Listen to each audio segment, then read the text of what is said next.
आज के क्वेश्चन की हमारी शुरुआत हो रही है। Haloalkane is more reactive than haloarene why. Haloalkane is more reactive than haloarene why. Haloarene की तुलना में हेलो अल्केन अधिक क्रियाशील होता है, क्यों? तो डियर स्टूडेंट्स, देखिए यहाँ पर इसका आंसर हम लोग जानते हैं। देखिए ये हमारे पास है हेलो अल्केन, जिसको हमने इस तरह से लिखा।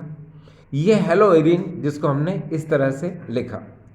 अब यहाँ आप देखिए कि यहाँ ये जो हेलो अल्केन है, इसके कार्बन से जो ये हेलोजन लिंक्ड है, इसके कार्बन पर sp3 हाइब्रिडाइजेशन होता है। और हेलो एरिन में इस कार्बन से जो हेलोजन लिंक्ड है, यहाँ पर sp2 हाइब्रिडाइजेशन होता है।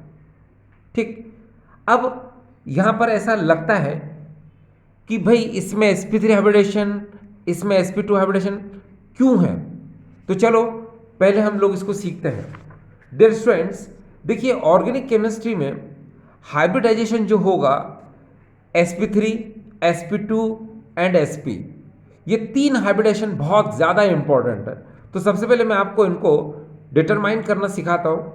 देखिए ये डिजिट पे थोड़ा ध्यान दीजिए। मान लो अगर 4 डिजिट है तो वहाँ पर sp3 हाइब्रिडेशन होगा, 3 डिजिट है तो वहाँ पर sp2 हाइब्रिडेशन होगा, और 2 डिजिट है तो वहाँ पर sp हाइब्रिडेशन होगा। फिर से देखिए 4 डिजिट पर sp3 हाइब्रिडेशन यानी संकरण होगा, 3 पर sp2 हाइब्रिडेशन और 2 पर sp हाइब्रिडेशन होगा। अब देखिए यहाँ पर अगर आप ध्यान से देखें, कार्बन कार्बन के बीच में सिंगल बॉन्ड है, यहाँ पर कार्बन कार्बन के बीच में डबल बॉन्ड है, और यहाँ पर कार्बन कार्बन के बीच में क्या, ट्रिपल बॉन्ड है। इसको हम एल्केन, एल्किन एंड अल्काइन भी मान सकते हैं। ठीक है, अब देखिए अकॉर्डिंग टू मी, मेरे अकॉर्डिंग क्या है कि मान लो सिंगल बॉन्ड हो तो भी आपको 1 काउंट करना है, और डबल बॉन्ड हो तो भी 1 काउंट करना है, और ट्रिपल बॉन्ड हो तो भी आपको 1 काउंट करना है। जैसे मान लो आपको इसका हाइब्रिडेशन निकालना है, तो देखिए 1 2 3 एंड दैट इज अ 4, तो टोटल कितना हो गया 4। ये देखिए मैंने 4 लिख दिया। और आपको पता है 4 डिजिट पर हाइब्रिडेशन कौन सा होता है, sp3। तो आप समझ गए कि इसके कार्बन पर हाइब्रिडेशन कौन सा होगा, sp3। तो इसके कार्बन पर भी क्या होगा, sp3। ये देखिए ये sp3 मैंने लिख दिया। एक बार फिर से देखिए, मान लो यहाँ पर डबल बॉन्ड है, तो मैंने आपसे क्या कहा, सिंगल बॉन्ड हो, डबल बॉन्ड हो, ट्रिपल बॉन्ड हो, कुछ भी हो, आपको 1 काउंट करना है। तो यहाँ देखिए 1 2 और यहाँ पर भी 1 काउंट करना है। टोटल कितना हो गया 3। देखिए 1 2 एंड 1, टोटल 3। और 3 पर आपको पता है हाइब्रिडेशन कौन सा होगा, sp2। ये देखिए आपने sp2 लिख दिया। सिमिलरली यहाँ देखिए ये 1 और यहाँ पर 1, कितना हो गया 2। तो डिजिट 2 आया तो हाइब्रिडेशन क्या होगा डियर, यहाँ पर sp। तो आपने देख लिया कि sp3 हाइब्रिडेशन 4 डिजिट पर आता है, sp2 हाइब्रिडेशन 3 डिजिट पर आता है, और sp हाइब्रिडेशन 2 डिजिट पर आता है। ठीक है, अब इसमें हमें एक बात का और ध्यान रखना पड़ेगा कि इस हाइब्रिडेशन में जब हम बात करते हैं sp3, sp2 और sp हाइब्रिडेशन की, तो s कैरेक्टर यानी s लक्षण हमें निकालना आना चाहिए। तो देखिए कैसे, sp3 है तो s का 1, p का 3, टोटल क्या हो गया 4। तो यहाँ लिखेंगे 1/4। 1/4 को हम लिख सकते हैं यहाँ पर कितना, 25%। ठीक, s का 1, p का 2, टोटल हो गया 3, तो यहाँ लिखेंगे 1/3। तो यहाँ पर हो जाएगा 33.33%। और sp की बात है तो s का 1, p का 1, टोटल हो गया 2, तो ये 1/2। ठीक है, और यहाँ लिखेंगे इसको हम 50%। तो आपने यहाँ पर देख लिया कि sp3 हाइब्रिडेशन में s कैरेक्टर होता है 25%, और sp2 में s कैरेक्टर होता है 33.33%, और sp में s कैरेक्टर जो होता है वो 50% होता है। अब आपके लिए ये आंसर काफ़ी ईजी हो जाएगा। देखिए कैसे, मैंने आपसे कहा कि ये हेलो अल्केन है, और हेलो अल्केन में जिस हेलोजन से ये कार्बन जुड़ा हुआ है, इसको आप देखिए 1 2 3 4 डिजिट आया तो हाइब्रिडेशन कौन सा हो गया, sp3। फिर इसको देखिए आप, इस हेलो एरिन में इस कार्बन से ये जो हेलोजन लिंक्ड है, तो देखिए 1 2 और ये then 3, 1 2 and that is a 3, तो टोटल डिजिट 3 आया तो इसमें हाइब्रिडेशन कौन सा होगा, sp2।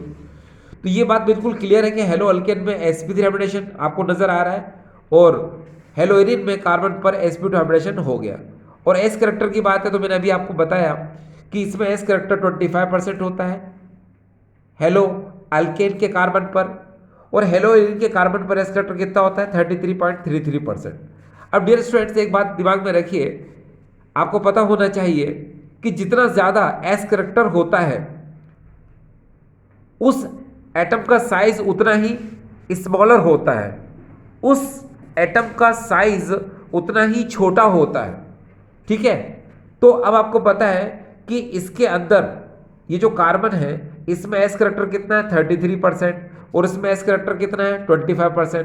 तो इसका एटम का साइज क्या होगा, स्मॉलर होगा, जिसकी वजह से क्या होगा कि इसकी बॉन्ड लेंथ, किसकी CX की बॉन्ड लेंथ क्या हो जाएगी, कम हो जाएगी। ठीक है, ये देखिए CX बॉन्ड लेंथ क्या हो गई, कम, और इसमें एक्स करेक्टर कम है इसलिए इसका CX बॉन्ड लेंथ क्या होगी, इसकी ज्यादा रहेगी। ठीक है, इसका CX बॉन्ड लेंथ क्या रहेगा, कम, और इसका CX बॉन्ड लेंथ क्या रहेगी, ज्यादा रहेगी। यानी इसकी बंध लंबाई यानी CX बंध लंबाई क्या रहेगी, यहाँ पर ज्यादा रहेगी, और यहाँ CX बंध लंबाई क्या रहेगी, कम रहेगी। अब आपको बहुत अच्छे से पता है कि जब बॉन्ड लेंथ यहाँ पर ज्यादा है तो बॉन्ड स्ट्रेंथ क्या होगी, यानी बंध शक्ति क्या होगी, कम होगी।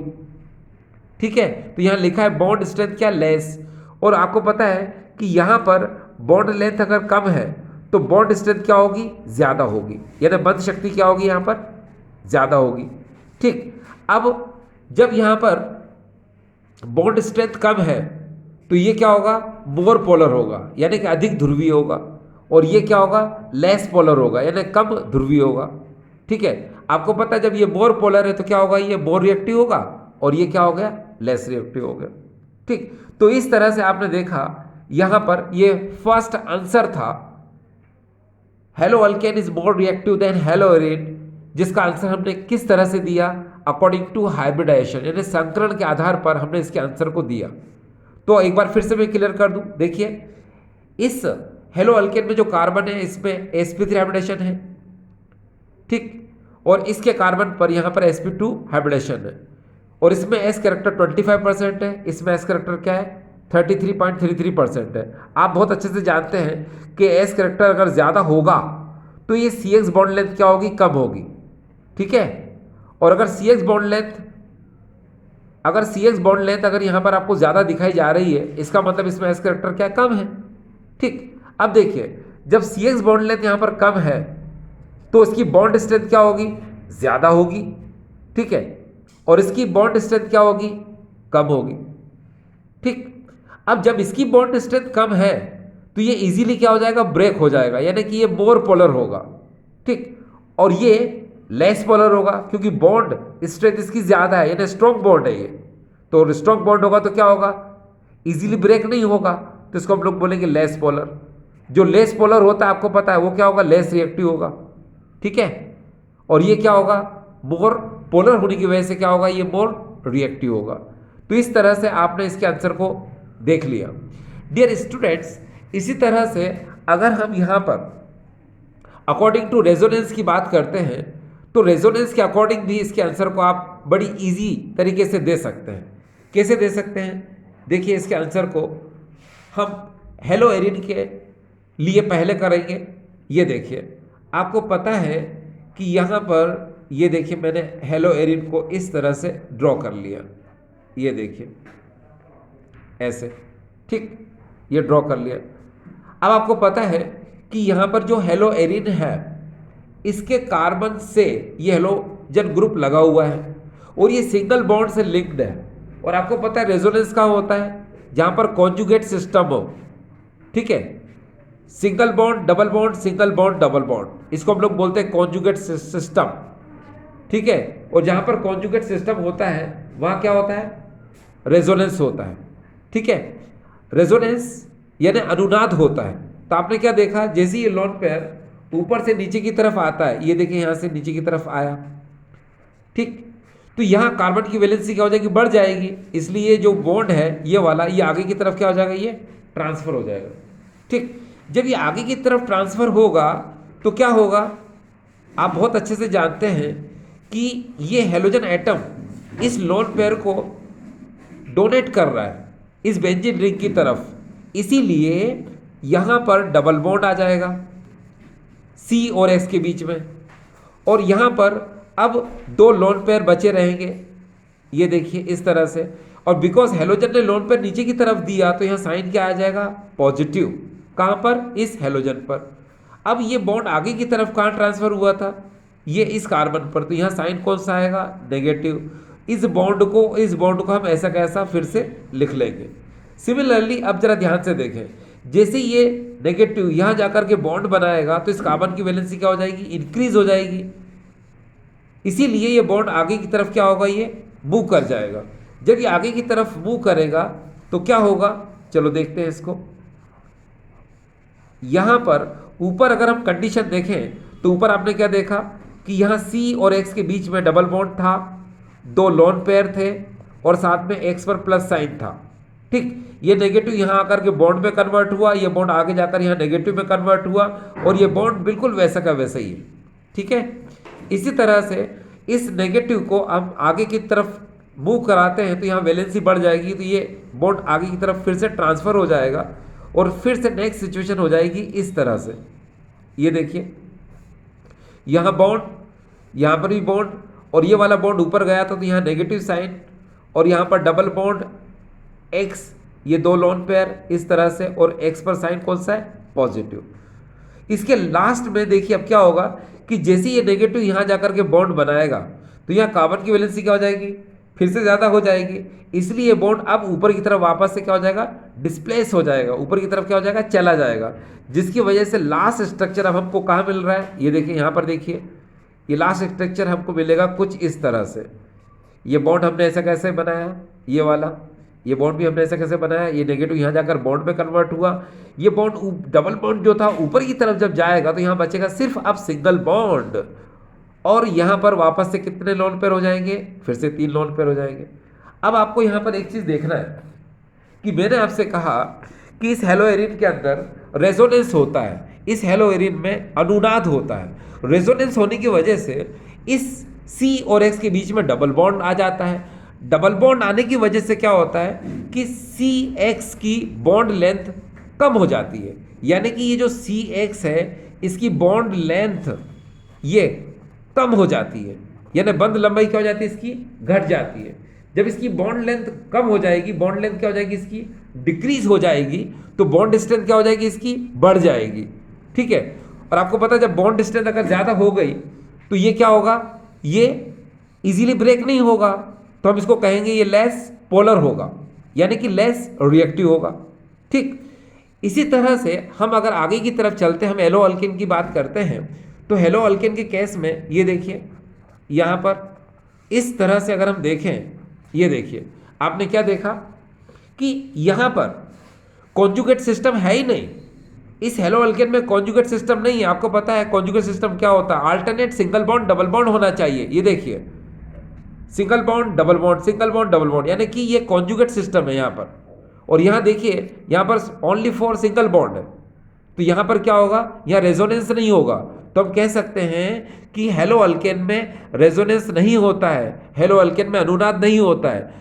रेजोनेंस नहीं होने की वजह से क्या होगा कि CX के बीच में सिर्फ सिंगल बॉन्ड रहेगा, यानी एकल बंद रहेगा। सिंगल बॉन्ड होने की वजह से इसकी बॉन्ड लेंथ क्या रहेगी, ज़्यादा रहेगी।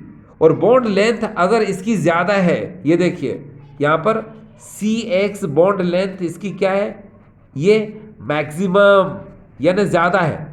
तो जब CX बॉन्ड लेंथ अगर इसकी मैक्सिमम है तो इसकी बॉन्ड स्ट्रेंथ जो होती है वो इसके जस्ट अपोजिट होती है।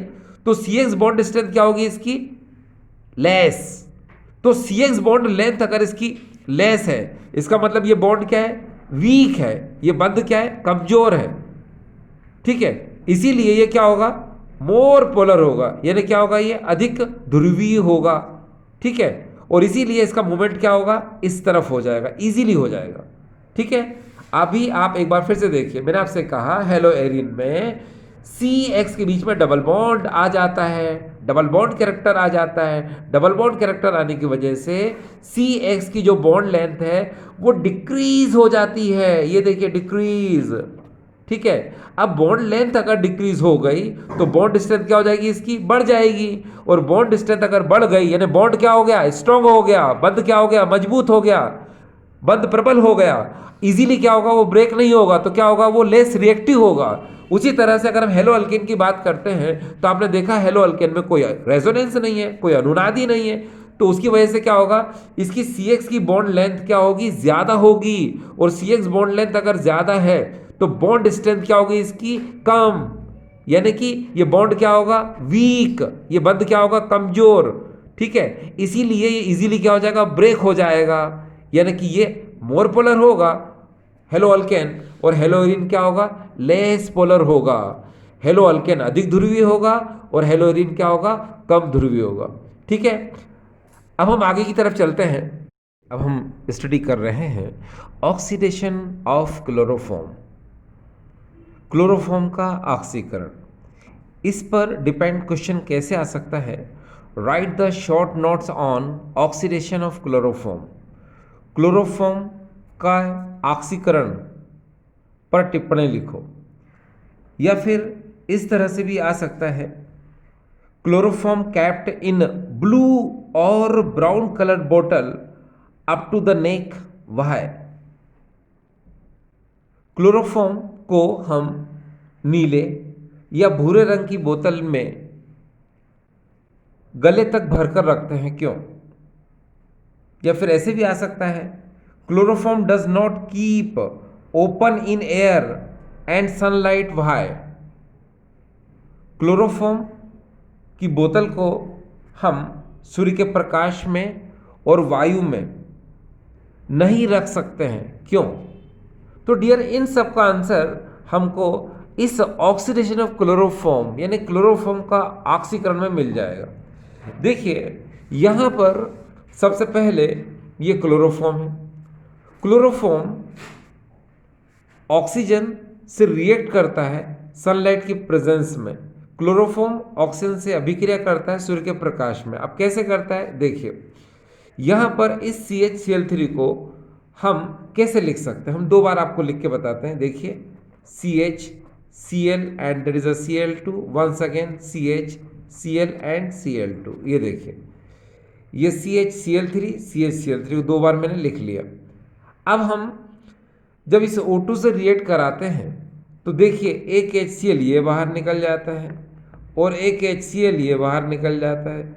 इस तरह से 2 मॉलिक्यूल्स ऑफ HCl ये बाहर हो गए। ये देखिए अब इस HCl के रिमूव होने पर यहाँ पर जो दो ऑक्सीजन थे उनमें से एक ऑक्सीजन वो यहाँ अटैच हो जाएगा, तो ये COCl2 और ये ऑक्सीजन भी यहाँ जुड़ जाएगा, तो COCl2, तो 2 मॉलिक्यूल्स ऑफ COCl2 का फॉर्मेशन कर लेंगे।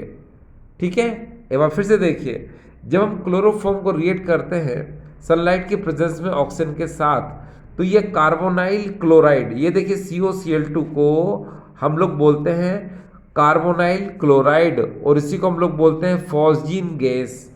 अब ये कार्बोनाइल क्लोराइड कैसे बोलेंगे, तो चलो देखिए डियर स्टूडेंट्स, आपको पता है कि ये इस तरह से ये जो आपको नज़र आ रहा है, ये देखिए कार्बोनाइल ग्रुप है। इतना डियर हम क्या बोलते हैं, कार्बोनाइल ग्रुप। अब इससे 2 Cl लगा दो, एक यहाँ पर और एक यहाँ पर, तो क्या बोलेंगे इसको हम, कार्बोनाइल क्लोराइड। ठीक है, और इसी को हम लोग क्या बोलते हैं, फॉस्जीन गैस। अब आप यहाँ ये देखिए कि ये जो फॉस्जीन गैस है ये पॉइजनस गैस होती है। ये फॉस्जीन गैस विषैली गैस होती है।